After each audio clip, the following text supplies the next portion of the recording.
We understand there are some very personal questions. Yes. We have some questions about life choices. Yes.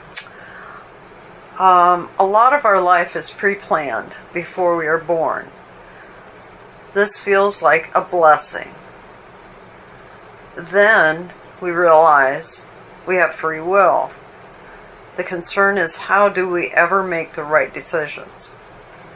Even the things that are pre-planned have been planned from your own free will. There is no one that is saying this is what you must do in this lifetime.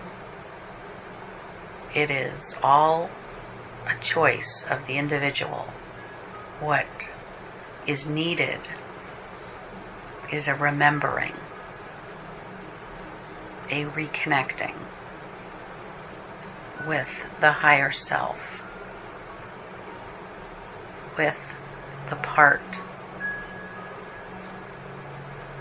that stays home, shall we say. The part that stays connected, the observer. And if you can reconnect, then you begin to trust and acknowledge that all decisions have been of your own free will. And if the ones you believe are pre-planned are acceptable to you, then you should trust that the ones that you are doing at the moment are also acceptable to you. There are no wrong decisions. There are decisions that will take you further from your mission. There are decisions that will take you closer. There are decisions that will stop you from accomplishing what you have come here to do. And there are decisions that will cause you to accomplish all that you set out to do.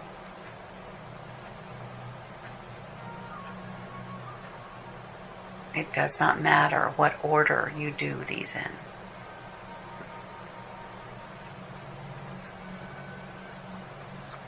Because you do not have just one lifetime. You have as many as you need. You do not have limited energy. You have as much as you need. You do not have limited resources. You have as much as you need.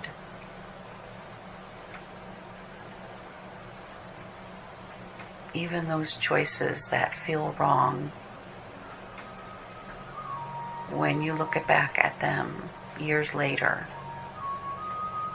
they often have led you to exactly where you needed to go. This is because there is always a connection with the observer. Often it occurs during meditation or your sleep. You also have spirit guides and guardian angels, as we have spoken of before, and loved ones who assist. There is a need to trust in the journey to trust that even the things that cause pain are for the benefit of knowing what will cause pleasure. Another question? There's a feeling that they always make the wrong choices in their life, and there is a lot of anger. Now they're seeking a great life, at least relief and joy. How do they find the right path? Yes. This is all connected to this one question. It is a matter of feeling your emotions. They are a meter, a measure, almost like a Geiger counter or GPS or thermometer or blood pressure cuff. These are all measuring devices of how your body is doing, the health, and what we would like everyone to focus on is the emotional health. How does it feel when you act a certain way? How does it feel when you think of something? How does it feel when you make the wrong decision? How does it feel when you make the right decision? And of course, these are your opinions of what you say right and wrong are. Once you have made the connection with how your body reacts to the different energies, to the different emotions that you are feeling, then you can make the adjustments and decide to focus only on the things that you enjoy. And by making these corrections, your body, your emotions will help lead you in the direction that you need to travel in the direction that will bring you to the right life choices. Everyone knows the moment they do something that is not good for them, they feel it instantly. Some can ignore it. Others, it affects them deeply, to the point of anger at themselves. And when this anger is directed inward, it can cause more incorrect or decisions that will lead away from the path of least resistance. The goal is to go through life as smoothly,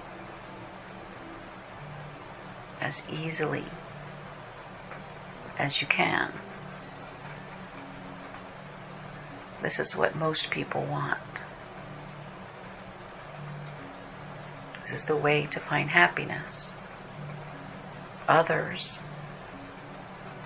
who enjoy the conflict, who enjoy the anger, will feel those emotions and go in that direction. We do not say either is wrong. They are just different choices. One will cause less damage along the way. The other will wreak havoc on those around and on your own soul. Have we answered this question? I believe so. Could you give us a comparison of living in spirit compared to living in body on earth? When a person is in spirit, everything that they want is theirs. Everything they ask for is instantly in front of them. The process of manifestation is instantaneous. When you are here in physical, everything is still available, but the process takes much longer, and there is much distractions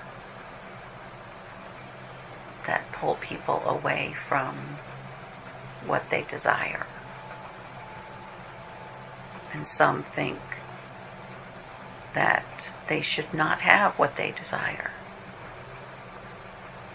Some people wish to punish themselves. What are some of the things that one would need while in spirit? We want to understand what you are asking. In other words, when we are in body, our desires lead more toward physical objects. Yes. Where if you're in spirit, what would you be more led to? Knowledge? What would it be? You would be surprised at how many are still wanting to try to experience physical while in spirit. If someone enjoys fishing, they will still fish. If someone enjoys playing cards, they will still play cards. If someone enjoys being with children, then that's what they will do. There is much similarities in both. It is just there is a knowledge that you do not have to seek when in spirit, because the knowledge is there. There is a trusting that when you want to give love, you can. When you want to receive love, you can. When you are on earth, sometimes these are the things that become the hardest. And yet, they really are not. They are just as easy. It is just a matter of belief and trusting. It is as if everything you want to know, you have access to. This is why many decide to come back, because they enjoy the challenge of searching, of stretching, of looking. So everything that we do in life is similar to a circle where we continue to give away and receive. Yes. There is a give and take. Some will give much more than they take. Others will take much more than they give. This is when they are out of balance. But when someone is in balance, it is an easy rhythm. There is a flow to life. Like the ebb and the flow of the ocean. Yes.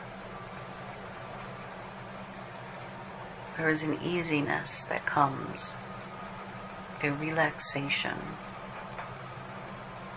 of letting go of worry and strife, of just feeling love and giving love out, and knowing that it is there for you to feel as it comes back to you. There is never a doubt that the person you are loving loves you back. When you are in spirit, there is only love. Would you explain the difference between love as we know it and unconditional love? Well, there are many who feel unconditional love even here in the physical. But an unconditional love, it does not matter what the object of your love does. If it is a person, it does not matter what they believe. It does not matter what they do, how they act. You will always support and always give love to them, even if you do not believe that what they have done was in their best interest. You cannot help but love them with all of your heart.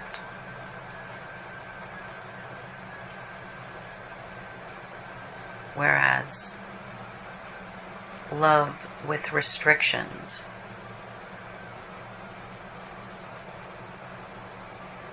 is the kind that causes many to turn from love because they do not understand how someone can say, I love you, and the next moment cause harm or say no or belittle a person. It is abuse in some cases. It is love, but it is conditional.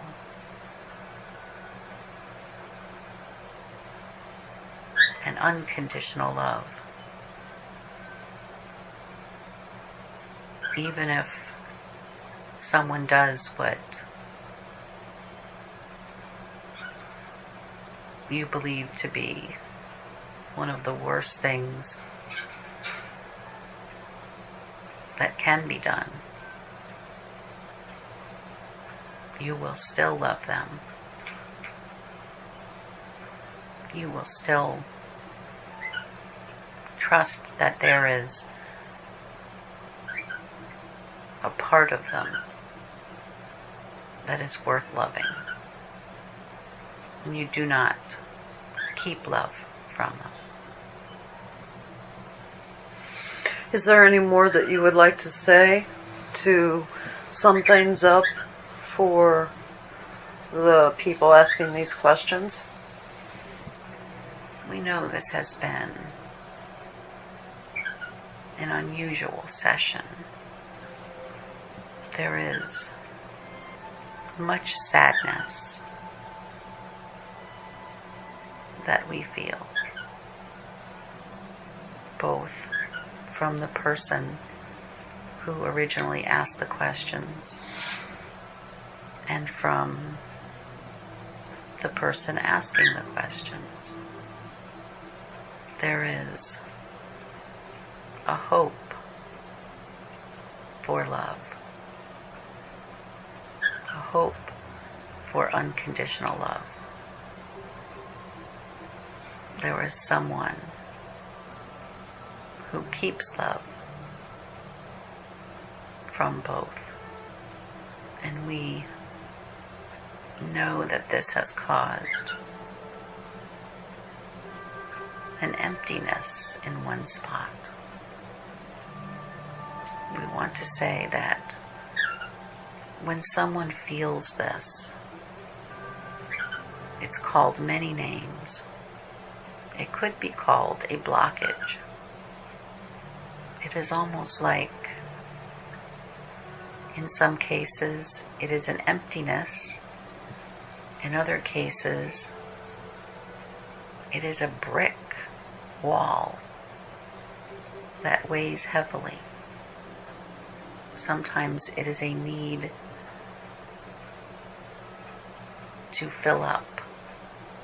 Other times it is a weight that pulls down. Everyone, almost everyone, experiences this at one time or another in their life. And this is a measuring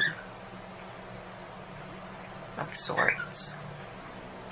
It is what many could look at and say, that is the lowest.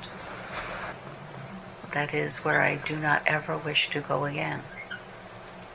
And yet it will never be taken from you. The feeling remains.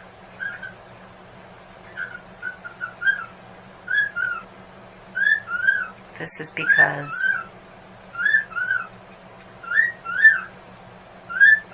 it is necessary to have this depth of emotion in order to compare the height of emotion that can be reached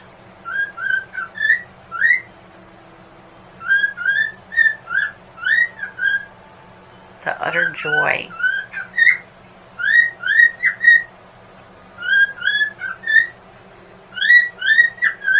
and lightness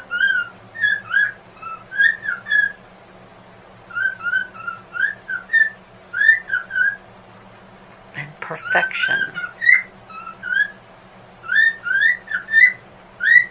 that can be felt at the same time. They are just opposite sides of the same coin. It is, again, the yin and the yang, the dark and the light, the happiness and the anger, the joy and the disappointment.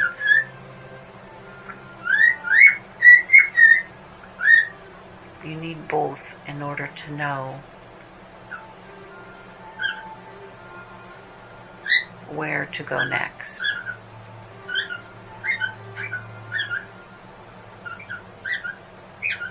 You have to have the emptiness to know how to fill it. You have to have the block in order to know how to remove it. Again, this is why Earth was created. To work these things out. Yes. To experience these feelings. When we come from pure love, when we're in spirit and we come to earth, is when we fall in love here, do you think part of our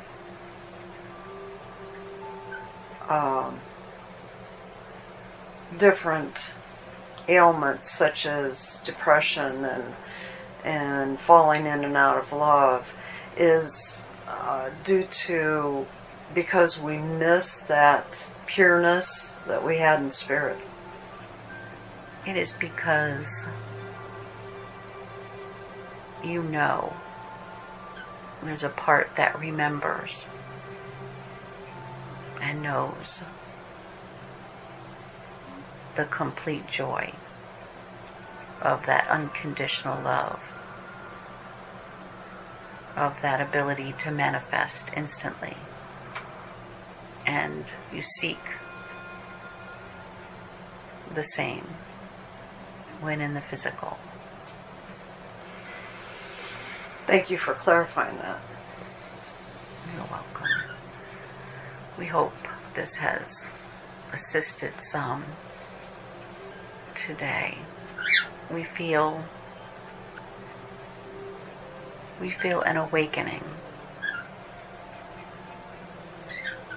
is going to take place. There are many that need to understand that their lives are precious, that when they are here on earth, they are the luckiest people. The experience of being alive and having choices to make, and then feeling the emotions that those choices bring, is the gift that everyone has been given. This is the gift. Life, the journey. We are complete. Thank you. Thank you.